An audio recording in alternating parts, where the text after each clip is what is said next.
Então, para dar continuidade, são 9h20, horário de Brasília, para a gente não ir perdendo tempo. No final, as perguntas que forem chegando, a gente vai discutindo, de forma que a gente vai transformando aqui num negócio bem interativo e bem dinâmico. Cláudio, gostaria demais de agradecer a sua presença hoje. Nós tentamos durante o ano todo, mas hoje, graças a Deus, deu certo. Obrigado, Nilton. Eu que agradeço aí o convite. E essa iniciativa é fantástica aí de fazer essas aulas online. Então, eu agradeço enormemente o convite. E eu gostaria de compartilhar alguns casos aqui que eu acho que são mais pedagógicos sobre o implante estenopeico extra focus. A gente tem tido uma experiência muito favorável aí nos últimos anos. Então, deixa eu... Tá dando para me ouvir bem? A imagem também tá boa? Excelente. Tá parecendo que você tá no cinema. Infelizmente não, né? Vamos aqui compartilhar aqui. Tá dando para ver a imagem da apresentação? Tá, dando muito bem. Muito bem. Então, antes de iniciarmos, eu só gostaria de salientar que eu tenho um contrato de licenciamento aí com a fabricante desse implante estenopeico que se chama Extra Focus, o nome comercial. O fabricante é a Morscher, na Alemanha. E o que é esse implante? Na verdade, é um diafragma de pequena abertura. Eu não gosto de chamar de lente, justamente pelo fato de não ter nenhum poder refracional, né? Ele é simplesmente um diafragma preto, opaco, com uma abertura de 1,3 milímetros no centro e com características próprias para implantação e nessa configuração de piggyback. Então ele é fabricado de um material acrílico hidrofóbico preto, que é de propriedade lá da Morscher. Eles mesmos fabricam o acrílico que eles utilizam na lente. Isso é uma coisa que não é tão comum aí nas empresas de lentes intraoculares. Então a Morscher fabrica esse implante que tem características próprias para implantação no sulco ciliar. E quando a gente fala de implantes estenopeicos, a gente tem que prestar o devido crédito ao Dr. Peter Choice, que foi um grande visionário aí dos implantes intraoculares, né, que começou, um amigo aí próximo aí do Harold Ridley. E na década de 60, impressionante isso, na década de 60 ele já havia descrito aqui uma lente intraocular, uma máscara estenopeica. Esse modelo aí, que é chamado de Mark V, ele foi desenvolvido para implantação na câmara anterior e por diversos motivos esse projeto não andou muito para frente. Essa lente, na época, ela era fabricada pela Rainer, lá na Inglaterra. Outros projetos também que envolvem uma máscara estenopeica, na década de 90, a Morscher apresentou também uma lente de PMMA com uma máscara estenopeica de 1,25 milímetros de abertura, também uma lente com um anteparo estenopeico na intimidade da lente. E mais recentemente também a Aco Focus, que é a fabricante do inlay corneano Camera, apresentou aí também essa lente batizada de IC8 para implantação dentro do saco capsular e essencialmente voltada aí, ou no início aí, apresentada mais para o tratamento da presbiopia, né? Presbiopia pseudofácica. Então, eu gostaria de começar apresentando um caso que é o caso assim, básico para esse tipo de implante, que é a combinação da córnea aberrada com uma abertura pupilar muito grande. Então aqui trata-se de um paciente que foi vítima de um acidente com uma faca, com uma laceração corneana extensa e uma perda de íris, evoluindo com a catarata traumática que foi operada. Esse paciente, depois da cirurgia de catarata, ele não passava de 20/40 de visão e reclamava muito do conflito entre um olho saudável e esse olho aí traumatizado. Então, a gente fez a implantação secundária desse implante, alguns meses após a cirurgia de catarata, e uma cirurgia muito intuitiva, que é feita através de uma incisão corneana de 2 milímetros, 2,2 milímetros, E o implante dobrável, utilizado com o injetor, ele é implantado de maneira muito intuitiva. E talvez essa seja uma característica muito interessante dessa abordagem, é que o cirurgião ele está ali na sua zona de conforto, tem uma curva de aprendizado mínima, e aqui um resultado fantástico. O paciente sem correção passou de 20/80 J5 para 20/30 J2. E mais do que isso, esse paciente falou que resolveu esse conflito que existia entre os dois olhos. Ele falava que ele preferia ficar com o olho fechado do que manter esse olho aberto do jeito que estava. Ele gostaria de ter a catarata de volta. Se não fosse possível o olho normal novamente, ele preferia a situação que estava quando estava com a catarata total aí nesse olho. E essa abordagem muito simples, muito intuitiva, resolveu o problema desse paciente. Então eu gosto de apresentar esse caso inicial, porque ele retrata justamente a combinação ideal para esse tipo de tratamento. Que não basta uma córnea aberrada, é fundamental um diâmetro pupilar mais avantajado. Obviamente esse implante foi desenvolvido para íris normais e não íris traumatizadas. Mas quanto maior o diâmetro da pupila, maior o benefício. Isso é uma coisa bem óbvia, porque essa pupila grande vai convidar essas aberrações a entrar dentro do olho, a degradar a qualidade óptica, né, do sistema. E então é um caso que eu considero bem ilustrativo nesse ponto de vista. Agora aqui um caso sem trauma da íris, com a íris normal. Esse paciente de 43 anos,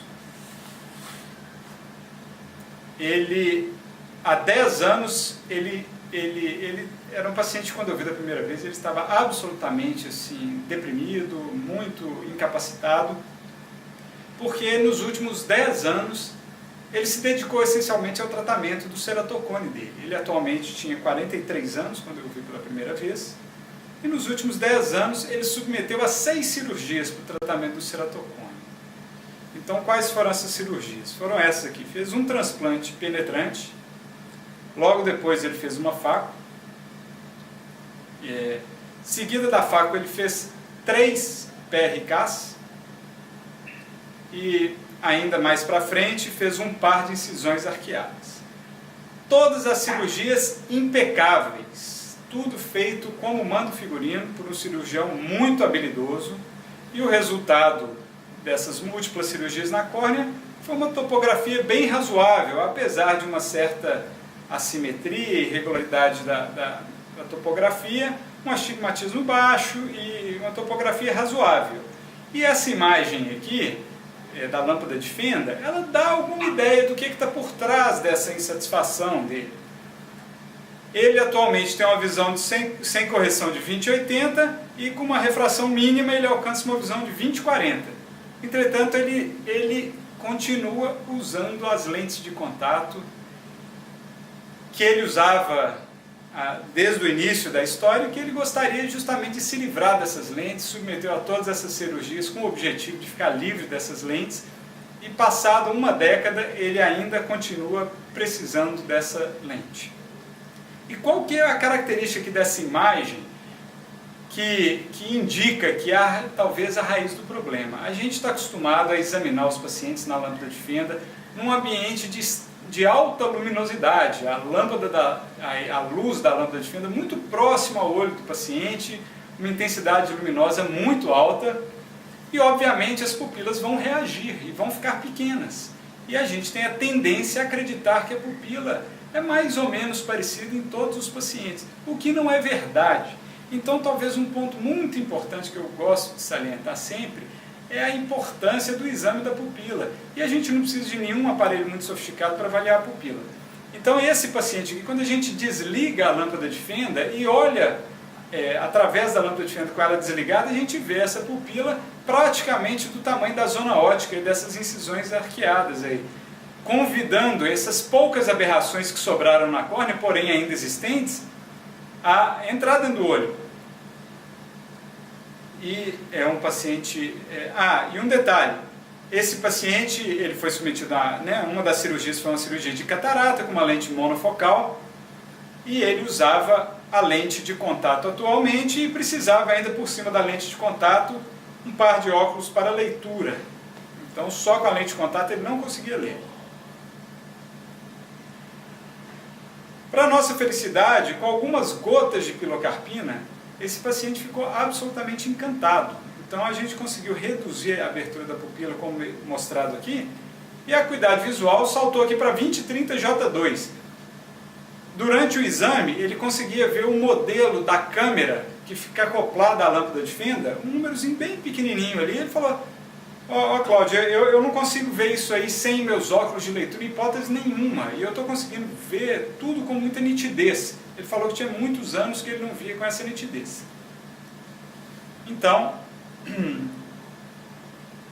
nós optamos por fazer essa implantação da Extra Focus no sulco ciliar secundariamente, e o resultado foi muito parecido com o observado com a pilocarpina. Então isso é uma coisa que é importante chamar a atenção também, que é uma abordagem relativamente previsível. A gente consegue ter uma noção razoável do que esperar da cirurgia. E é importante transmitir para o paciente essa expectativa. Nesse caso, obviamente, uma córnea com uma qualidade óptica bem razoável, a visão ficou excelente, excelente. E ele conseguiu ficar livre de lente de contato e dos óculos de leitura que ele usava por cima. Então, é comum quando eu tenho escutado muitas perguntas: Cláudia, eu acho que eu tenho um caso interessante, um caso pós-RK, que eu fiz a cirurgia de catarata e o paciente está muito insatisfeito, eu acredito que essa aí vai ser a solução. Muito bem, esse implante a gente tem boa experiência nos casos pós-RK, só que é importante chamar atenção para algumas coisas. Não basta a gente associar isso a uma córnea irregular. Aqui é um caso que a gente consegue exemplificar isso, é o seguinte: um caso pós-RK com 8 incisões radiais e algumas incisões arqueadas meio anárquicas, e que esse paciente, ele falava que ele usava um óculos estenopeico, um óculos pinhole, e com esse óculos ele conseguia enxergar bem. Era a única forma que ele se via enxergando bem, era com esses óculos. Então alguém sugeriu para ele que a Extra Focus poderia ser uma alternativa, o que acontece frequentemente nos casos pós-RK. Só que com o exame mais minucioso, a gente percebe que esse paciente ele tem uma pupila muito pequena, uma pupila aí certamente abaixo de 2 milímetros em condições mesópicas. E apesar disso, com óculos estenopeico ele tinha boa visão. Faz sentido pensar na Extra Focus? Não, nesse caso eu não cogitei a implantação, justamente pelo fato dele já ter uma miose natural e aí estava já fazendo um efeito aí máximo. O problema dele era que a córnea estava muito irregular e com incisões radiais com uma zona óptica muito pequena, obviamente comprometendo mais aí a topografia da córnea. Então, esse tipo de abordagem não é para todos os casos de córneas irregulares. Ele funciona melhor naqueles casos onde a pupila é maior. Então, ao longo desses últimos 4 anos, nós acumulamos uma experiência muito favorável aí, com diversos casos aí, pós-transplante, pós-RK, no trauma, no ceratocone. E talvez de todos esses casos, os resultados melhores são aqueles casos no ceratocone. Então nós publicamos uma série de 24 olhos no ano passado, no JCRS, e onde foi feita a implantação secundária desse dispositivo em olhos pseudofáscicos. Então uma pergunta óbvia que surge é: e os olhos fáscicos, os pacientes fáscicos? Será que eles poderiam se beneficiar dessa abordagem? Faz sentido a gente pensar assim numa versão fáscica desse implante? Essa é outra pergunta também que eu já escutei várias vezes, principalmente aqueles cirurgiões que já têm uma experiência favorável com as lentes fáscicas, eles ficam muito motivados. Faz sentido? Olha só, esse tipo de implante já existe. Existe esse implante estenopeico fabricado pela Oftec na Holanda, copiando aí o modelo da Artisan, né? É um implante de peça única de PMMA, para fixação iliana e que poderia muito bem funcionar em pacientes fáscicos, justamente seguindo aí a lógica da artesã. Esse caso, entretanto, que foi o único caso que foi publicado com esse tipo de implante, ele foi apresentado num paciente pseudofácico. Então, é uma coisa interessante aí. Obviamente, em olhos com a íris mais clara, teria um comprometimento estético muito grande aí, esse implante grande, preto, além dessas limitações aí de um implante de PMMA com uma incisão corneana muito grande. Agora, mesmo na ausência dessas limitações, eu acredito que uma versão fásica não seria interessante. Por quê? Porque para o efeito estenopeico ser melhor aproveitado, para o paciente de fato colher os frutos dessa implantação, é muito interessante que esse paciente se encontre próximo da himetropia, sabe?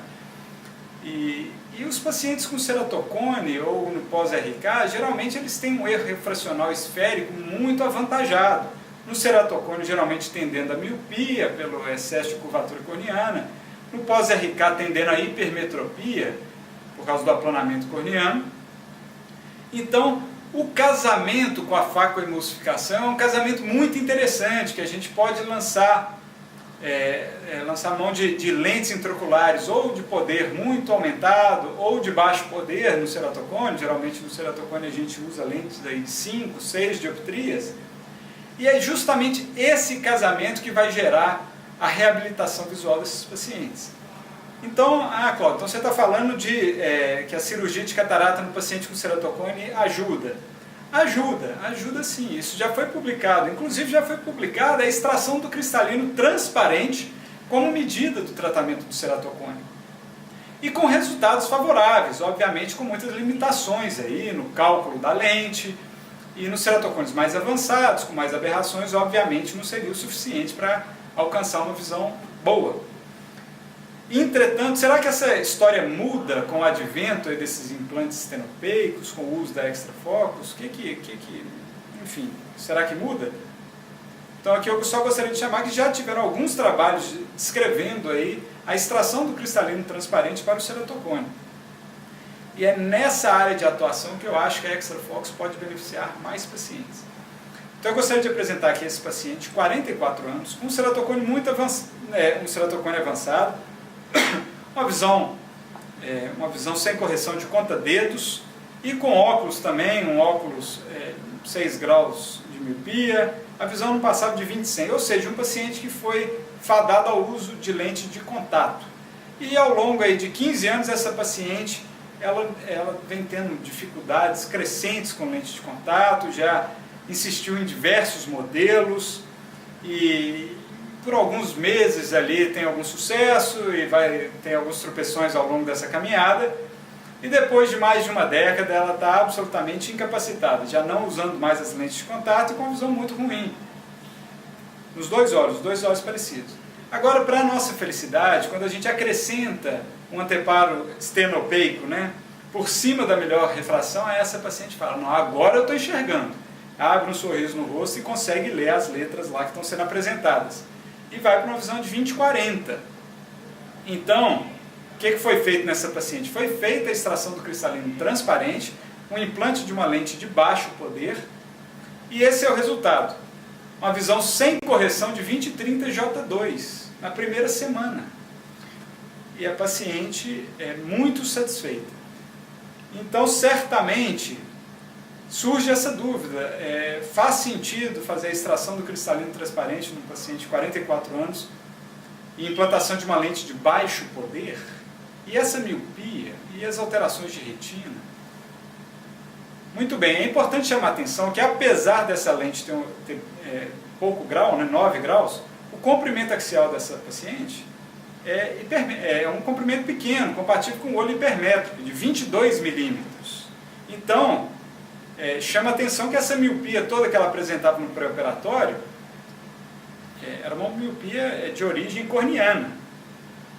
E, obviamente, quando um trabalho interessante aqui, na verdade, um editorial sobre a extração do cristalino transparente, quando a gente olha as referências aqui, a gente já sabe, é óbvio, é intuitivo, qual que é a preocupação. A preocupação é do descolamento de retina. E é muito interessante que o autor aqui, ele chama a atenção que nos olhos hipermétropes, nos olhos de comprimento menor, esse risco não é um major issue, como é nos olhos com comprimento axial maior. Então é justamente esses olhos que poderiam se beneficiar muito. Essa imagem aqui é só para chamar a atenção que esse implante, apesar de ter sido desenvolvido para a implantação do sulco ciliar, ele é compatível com a implantação dentro do saco capsular. Nós temos uma experiência muito favorável, e a vantagem da implantação dentro do saco capsular é que vai garantir uma centralização perfeita. E essa foi uma das grandes vantagens da Capsulorex, da implantação dentro do saco capsular, justamente essa maior precisão na centralização. Então eu gostaria de chamar aqui só atenção para essa nossa série de 92 olhos com uma idade média de 40 anos, todos os pacientes com ceratocone. Esse trabalho ainda não foi publicado, está no prelo já para ser publicado. Desses 92 olhos, 15 olhos já haviam sido submetidos a implante de anel intraestromal, os outros 77 não, ou seja, aqui uma abordagem primária para o tratamento do ceratocone. 34 desses olhos já foi indicado ou estão na fila do transplante de córnea. Essa é a ceratometria média desses pacientes, com a paquimetria média e o comprimento axial médio, ou seja, uma tendência a olhos mais curtos, justamente por esses motivos que foram abordados. E esse que é o resultado, uma acuidade visual sem correção de 20/400 para 20/50 e com correção de 20/40. Isso vai ser publicado em breve. Mas essa imagem aqui é interessante, é justamente para ver qual que é o caso interessante. São esses casos que têm a pupila maior. Qual o tamanho? 3,5 ou maior, ou até um pouco menos, 3 milímetros em condições mesópicas. Essa paciente aqui com uma pupila grande, de 5 milímetros, e teve um benefício muito grande. Também é uma paciente com ceratocone. Uma característica fantástica desse implante é essa possibilidade de exame através desse material oclusivo com a luz infravermelha. Esse material preto ele permite a passagem da luz infravermelha. Então, quando a gente examina o paciente com aparelhos que operam com luz infravermelha, a gente consegue ver estruturas atrás dele, inclusive o segmento posterior, e o OCT funciona perfeitamente, e com lentes acessórias de campo de visão aumentado, né, wide field, a gente consegue uma varredura bem razoável do segmento posterior. Então, esses oftalmoscópios de varredura também eles são possíveis. Eu gostaria só de finalizar essa apresentação com esse editorial que foi recentemente publicado aí no JCRS também, chamando a atenção justamente para Extra Focus e para IC8, são os dois representantes da classe das lentes intraoculares estenopeicas, e o autor aqui chamou aqui de maneira irreverente de New Kids on the Block. E justamente chama a atenção para essa aplicação em pacientes com córneas aberradas, para o tratamento do astigmatismo corneano irregular, e que apesar desse tempo de acompanhamento não muito longo, esse tipo de implante ele é uma arma importante para a reabilitação desses pacientes. Muitos desses pacientes que estão absolutamente incapacitados, deprimidos e precisando mesmo de uma solução mais eficiente para poder retomar a vida. Então eu agradeço enormemente o convite mais uma vez e estou à disposição.